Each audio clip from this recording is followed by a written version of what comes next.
The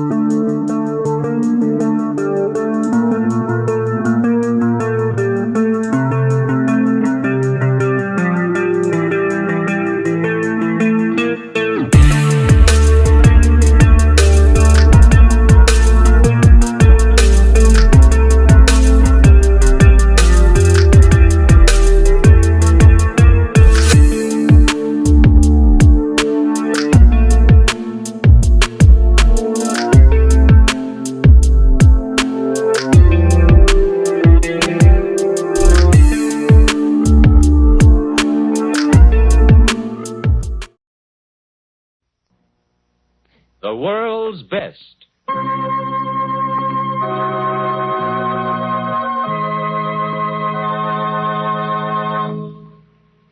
The National Broadcasting Company brings you again the world's best.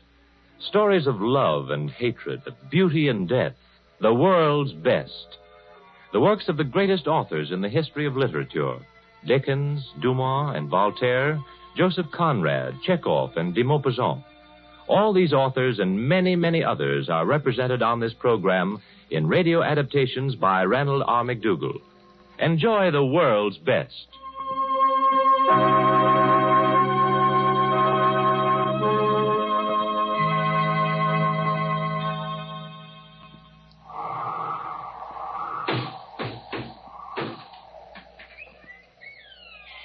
This evening, we're repeating a play which was the first presented in this series in May. The story is called The Room Without a Door and is based upon La Grande Bretèche by Honoré de Balzac, great French writer of the 19th century. La Grande Bretèche is an old gray house a few miles outside the village of Vendôme. When our story begins, the roof of this house has long since fallen in. The balconies are covered with sparrows' nests. Weeds have overgrown the once beautiful gardens. The warped shutters flap mournfully in the wind, and the great oaken door swings upon its rusty hinges unattended. Everywhere an invisible hand has written the words, mystery and desolation. Hello? Hello? As we watch, a young man fights his way against the rising wind toward the broken house. Past the crumbling gate, the weed-covered sundial, up the twisted steps to the great oaken door that reels drunkenly with each gust of wind. What does he want here, this young man? What does he want? Broken the bell. Guess I pulled a little too hard. Hello? Anyone here? That's funny. I'll swear I saw a light when I was coming up the road. Hello? Oh, well, if there's no one here to welcome me, at least there's no one here to keep me out. I'll go in and make myself comfortable. What do you want here, young man? What? Oh, I didn't see you standing there in the dark. I am Jacques de Marais. So? What do you want here? Didn't my lawyer inform you? I've inherited this estate. Well, I wish you much pleasure of it. Come in, young man. Oh, thank you. I think I will. Raw night out, isn't it? I said... Yes, I heard you. You stand there while I light the lamps. We still have lamps here, you know. Your great-uncle wouldn't allow any modern improvements. After his wife died, the house was allowed to become as you see it now. Sit down. Oh, thank you. You're my great-aunt's maid, aren't you? You were, that is. I was. My name is Rosalie. Oh, yes. I am Jacques de Marais. So you said. Oh, yes. Well, Rosalie, you and I must be great friends. Mm-hmm. Oh, you'll have to tell me all about the fascinating legends about this wonderful old house. Well, it does have legends, doesn't it? Yes, it does. I see.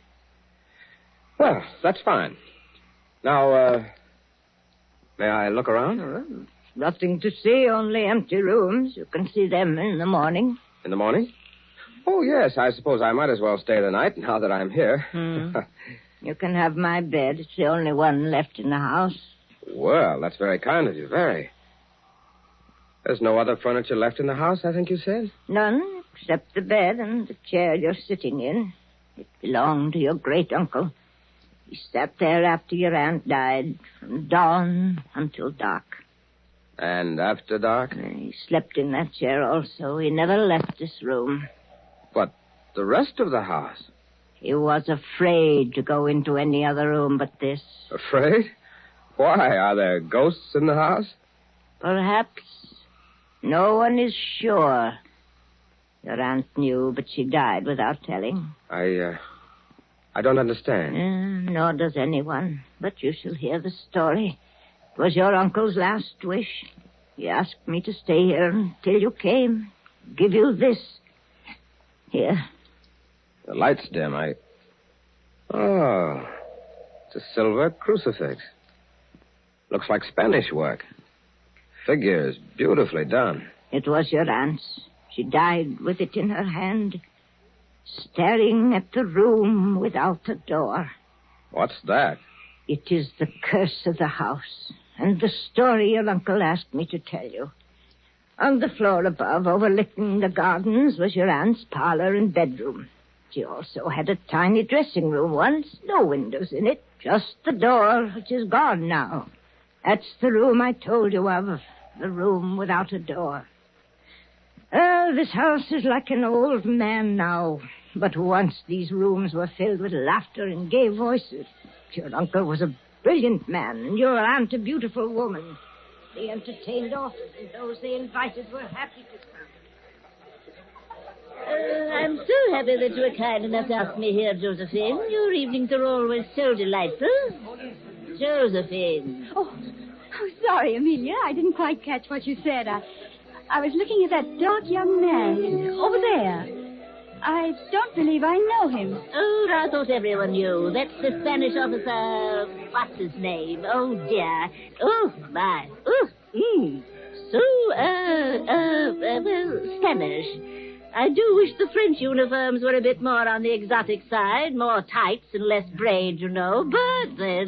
Tut, Amelia, don't be wicked. But tell me, what in the world is the Spanish officer doing here in Vendôme? We're still at war with Spain, aren't we? I suppose so. Not that it matters dreadfully. I believe he's some sort of a prisoner or something. I'll call him over. Amelia! Oh, nonsense. It's your party. You have a right to know your guests. Young man, come here. Oh, my. Doesn't he walk nicely, though? Madame, I'm at your pleasure. You really? Well, so nice of you. Oh, but you naughty boy, you haven't paid your respect to the Countess, your hostess. Oh. Josephine, this is Burgos the, Spanish officer. Burgos de Felicidad y Córdoba ante Díaz, madame. Enchanté. Yes, you should be. She's quite the most attractive thing in this awful province. Amelia. Oh, touch yourself, Josephine. And now, if you'll pardon me, I want to speak to General Beaumarchais about changing the French uniform. Nice lady. She's been kind to me. Tonight I'm even more in her debt than before. For the first time, I find something in this place to make my presence here bearable. Do the Spanish always make love to women directly upon meeting them? No, madame, it is not always necessary that we meet them first. I see.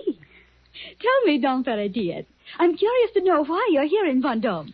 I am a prisoner of war. I've given my parole to your emperor, and am in the custody of the Count, your husband. He was kind enough to ask me here this evening. Strange he hasn't mentioned you. But then he has been rather occupied recently. Oh, madame, I cannot conceive of any occupation important enough to distract a man fortunate in being your husband. You speak our language very well, Don Ferrer-Diaz. I presume that you've had a great deal of practice. Madame, I am a dead man. Your aim is unerring. Yours is not, Don Ferrer-Diaz. And I can assure you that your opinion of French women, which seems to be based upon an acquaintance with various Parisian shop girls, is not at all likely to make you popular in Vendôme. Oh, madame, an intelligent woman is a dreadful thing. However, I'm not easily discouraged. Nor insulted, I see. Madame, I'm the most fortunate of men. In my travels, I've encountered only two kinds of women. Good and bad? No. Intelligent and unintelligent. The distinction you mentioned does not exist. Sounds like an interesting conversation. It was, my dear Count. I was telling your wife that between the choice of living a free man in Spain and being a prisoner in France, there is little distinction. It's nice of you to say so, Don Ferretia. Clever of him to say so, husband. And now, if you'll pardon me, I see that our guests are looked after. Charming woman. Isn't she, Don Ferretia? Indeed, yes. And intelligent. An interesting combination. Very.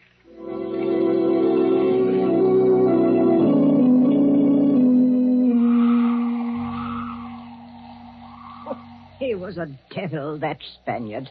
I know. Your aunt was not the only woman in Vendôme. Never mind. No, it's not a big man, but he was well grown. He had very small hands, and he treasured them. He had as many brushes for his hands as a woman has for a whole dressing table. He left them behind. I have them still. Where did he go? The village, they said he had violated his parole, escaped the country. Only your aunt knew. She never told. You can find out for yourself if you like. How so? That room without a door upstairs. Break in the wall where the door used to be, and you will know whether the Spanish officer ran away or did not. What happened in this house? What went on here? A quiet servant is like the furniture in a wealthy household. After a time, good servants cannot help overhearing conversations that were better whispered. I heard everything that night. Your aunt and uncle were beside themselves. No one else existed for them but each other and the shadow of the Spanish officer. And pride. They were both very proud, you know. It was a night like this. Your aunt had long since gone to her rooms. Your uncle had been playing billiards with a neighbor until very late. A beautiful shot. That does it, Albert. I'm utterly routed. An excellent game, and the 40 francs you owe me add to my pleasure in beating the best billiard player in France. Oh, losing to you is a privilege, Albert. Here you are, dear friend. Thanks. Well, so rather late. I must get along. I'll come to the door with you. Rosalie, Monsieur de Vriac's cloak. I do hope you will make my apologies to Madame the Countess for keeping you so late. It's quite all right, Albert. She's been rather indisposed lately. I'm staying in a different part of the house so as not to disturb her. Your cloak, monsieur. Thank you, Rosalie. You're a good girl. I tried to be, monsieur. And you had better try a little harder. Where is that sleeve? There we are.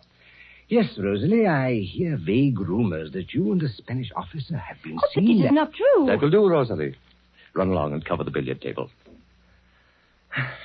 What were you saying, Albert?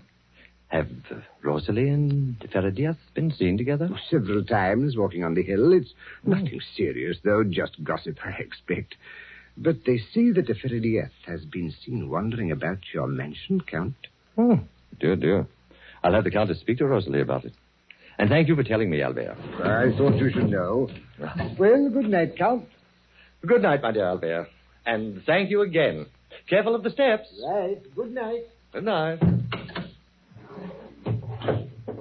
Rosalie. Yes, sir? Has Madame retired? I believe not yet, sir. Shall I ask her to come down? No. I'll go up. Look after the lights, Rosalie, and then come up to the Countess. I believe that she will want to speak with you. Yes, sir.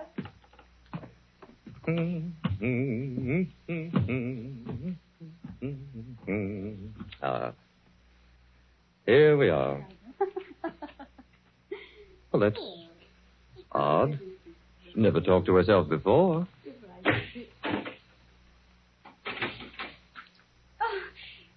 Come in, dear. Thank you, my dear. Your dressing room. Didn't I see the door closed as I came in? What? The dressing room. No, I don't think so. Perhaps the wind. Oh, yes. Yes, perhaps the wind. Has de Vriac finally gone? Finally. I had to lose a billiard game to him before he was satisfied, the old bore. Odd thing, though. He is an old gossip, of course, but he did say something rather singular. Really? What was that? He said there was talk of that Spanish officer having been seen on the grounds at night. That's impossible. Impossible. Yes, that's what I told him. I said that Rosalie is much too proper to allow such attentions. Oh, Rosalie. Well, you know how young girls are. Yes. I know very well, my dear. Is Madame ready for the coiffure? It's all right, Rosalie. I'll put my hair up myself this evening. Oh, don't go, Rosalie. There's something you can do for me. Tomorrow, the painters are coming. You can help me move some things from Madame's dressing room. No, I mean, I don't want my dressing room painted. I like it as it is. Do you really? Strange that you should change your mind since yesterday. Madame, may I leave? Stay, Rosalie. There is someone in that room. There is no one there. Then you have no objections to my looking for myself. Wait. Before you open that door, remember this. If you find no one there, it will still be impossible for us to continue as husband and wife. You are right, Madame. I will not go into that room. In either case, it would separate us forever. Josephine, I trust you. I know that you would not commit a mortal sin to save your life. Oh, Pierre. But I must ask one thing of you. Here. Take your crucifix. Swear to me before God that there is no one in there. I will believe you and will never open that door. Please, Swear. I swear it. Louder. And repeat after me. I swear before God that there is no one in that room. I swear before God that there is no one in that room. Very well. That will do. Very interesting crucifix you have there. I saw another like it recently. Let's see, where was it? Oh, yes, I believe it belonged to Burgos de Ferradias. Oh, it's possible that he has one like it. I bought this from Duvivier, who got it, he said, from a Spanish prisoner who passed through here last year. Oh, really? Very interesting. Rosalie. Yes, monsieur. I believe that our new gardener was a bricklayer before he entered my employ. Was he not? I think so, sir. Go and fetch him. Tell him to bring his tools and some mortar and bricks from the stable, and hurry. Yes, sir. Yes, of course, sir. What are you going to do? My dear, I told you that I'd never open that door. I will not. Nor will anyone else.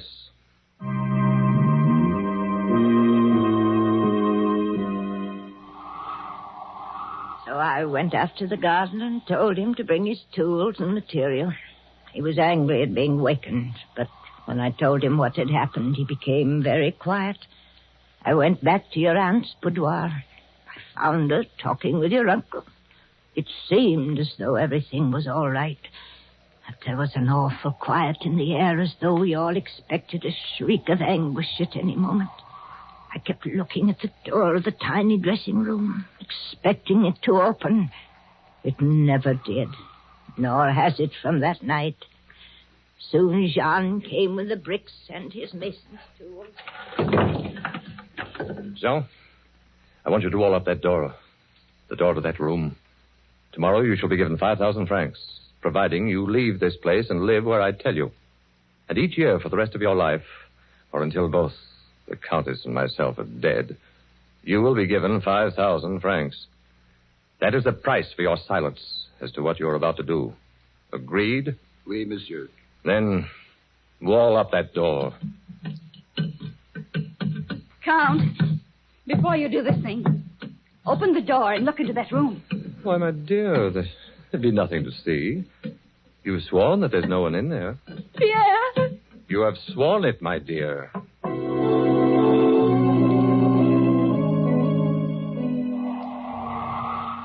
By morning it was done. The room no longer had a door. All that night your uncle watched the workmen putting in the bricks. Up and down he walked, watching the door, the mason, and your aunt. He never said a word. Your aunt sat on the edge of her bed and stared dully as the work went on, clutching the silver crucifix in her hand. In the morning, the workmen went away. Your uncle stood there silently for a long time, and he sent me into the next room for his cloak. Josephine. Josephine. What is it? I must go to the city and make arrangements to pay the workmen. You will lie down and rest while I'm gone. All right. Your cloak, monsieur. Thank you, Rosalie. I am depending upon you to look after the Countess. Goodbye.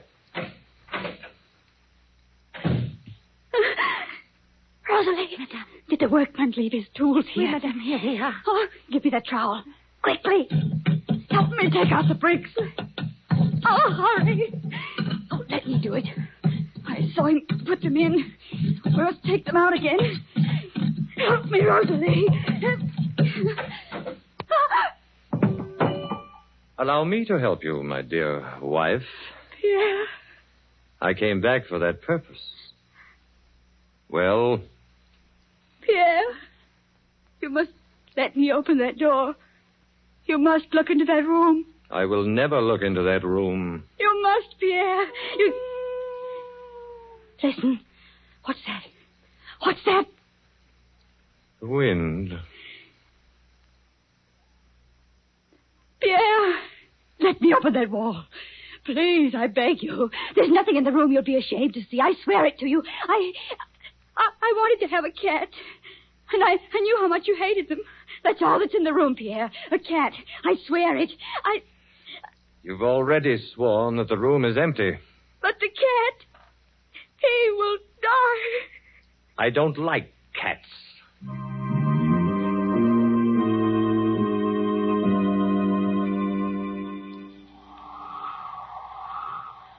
Your aunt and uncle were locked in that room for nearly a month. In the beginning, there were many sounds in the walled-up room. But when your aunt attempted to plead with your uncle, he would not permit her to speak. He'd merely say, "You have sworn on the cross that there is no one in there." That's horrible. Your aunt lost her mind, I think. She used to stare at where the door had been all day long.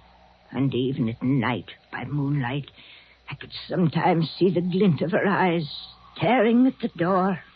And she wouldn't allow your uncle near her. She'd look at him slyly and then begin to laugh. He was miserable. And why didn't Uncle let her open up that room? Must have been terrible for him. Always wondering. And he did wonder about it. Although nothing was ever said about the room for many years after that night. But just before your aunt died, your uncle could stand it no longer. It was awful to see him there by her bed, looking down at her so desperately, and her looking up and laughing. Josephine, please, I beg of you. What do you beg of me, Pierre? What is it you want, my darling? Josephine, you must tell me. Tell you what, my dear? My sweet. You want me to put it into words. Is that it? Yes. Put it into words. Again. Ask me, Pierre. Ask me. I want to hear you. Was there anyone in that room? Ask me again, Pierre. And louder. Was there anyone in that room?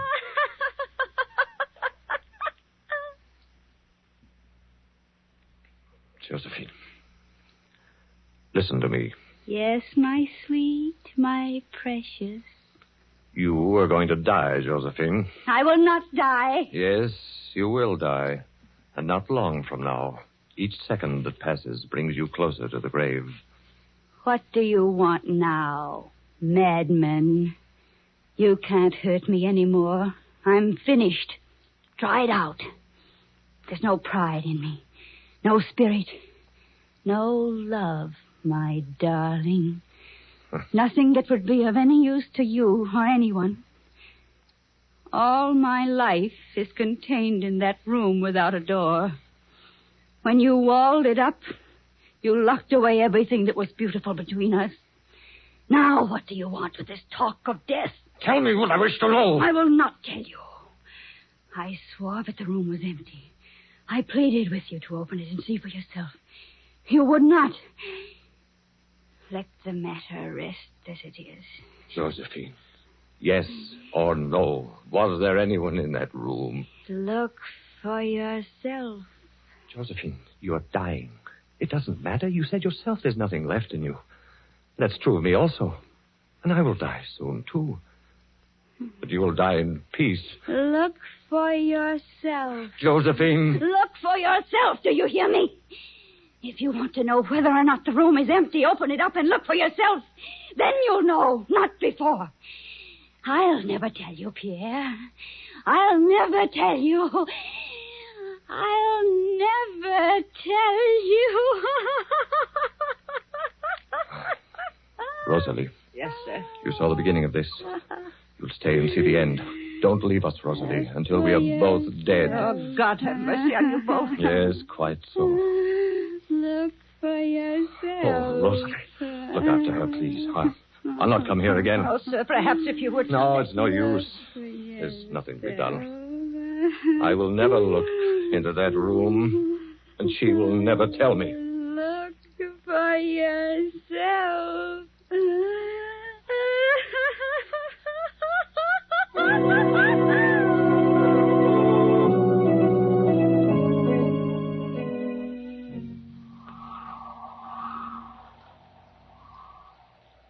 Her uncle never said another word to her, and a few months later she was dead, still without telling. Poor miserable creature. Where is that room without a door? Show it to me. What are you going to do there? I'm going to open it. I'm certain that the room is empty. I'm going to open it up and make sure. No, you won't open it. Won't I? Just show me the way. Wait till I get the lamp. This way. You won't open that door. What makes you so certain? After your aunt was dead, your uncle used to sit downstairs and brood for hours. Then suddenly he'd snatch up a hammer and run upstairs to the room. But he never opened the door. He couldn't. He was afraid. And you'll be afraid, too. We'll see about that. Where is it? In here? There, that wall over there. You can see where the workmen joined it to the panels. It shouldn't be difficult work. The mortar's all crumbled away. Just kick it a few times and the bricks will tumble out. Go ahead. Open the room without a door that curses this house. I can't.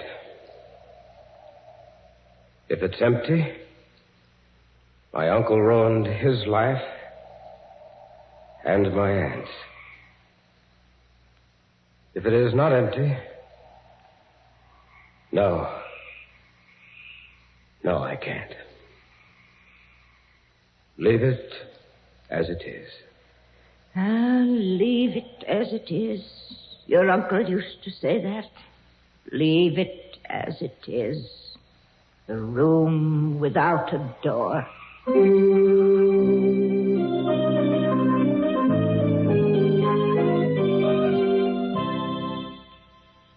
The World's Best, created by the great storytellers of all time. You have just heard a repeat broadcast of The Room Without a Door, a masterpiece of Honoré de Balzac, based upon his short story, La Grande Bretèche. We invite you to listen again next week at this same time when The World's Best, adapted for radio by Ranald R. McDougall, will present No Hell for Sergeant Flaherty.